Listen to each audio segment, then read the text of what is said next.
কেরামের জবান থেকে দ্বীনের কথাবার্তা শুনতে মানুষ বড় আগ্রহী।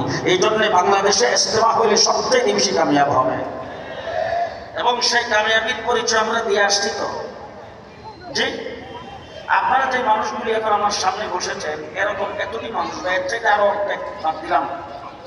এখানে আমি এখন আপনাদের সামনে যে কথা বলতেছি, আমি এই বিজেটের এখানে বাইফাইতে কথা বলে আসছি, অন্তত এর 5 ডাবল লোক হবে।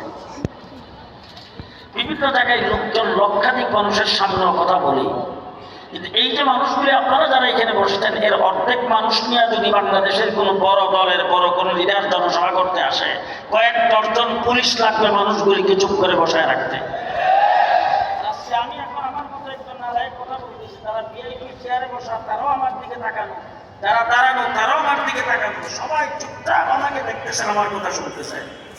এত বড় বিশাল টঙ্গের বিশ্ব ইজতেমা, 50 লক্ষ মানুষের সমাগম, এই জায়গায় তারা এসেছে থেকে একজন মানুষ আস্তে করে, আমার মতো তো জোর গলায় না, আস্তে করে আওয়াজ করে ভাই খামোশ হয়ে যায়, আহাম বয়ান। একবার, দুইবার, তিনবার বলার পরে গোটা মাঠ খামোশ। শান্তির রাজ আমরাই কায়েম করেছি, কি বলেন ঠিক না বেঠিক? গোটা বিশ্বের দরবারে আমরা মুসলমান হিসাবে মাথা উঁচু করে দাঁড়িয়েছি। খেল্লা বিশ্বের দরবারে আমরা সমর্থন করি নাই, আমরা কোরআন দিয়ে সমর্থন করেছি। ঠিক কিনা বলেন? ঠিক কিনা বলেন?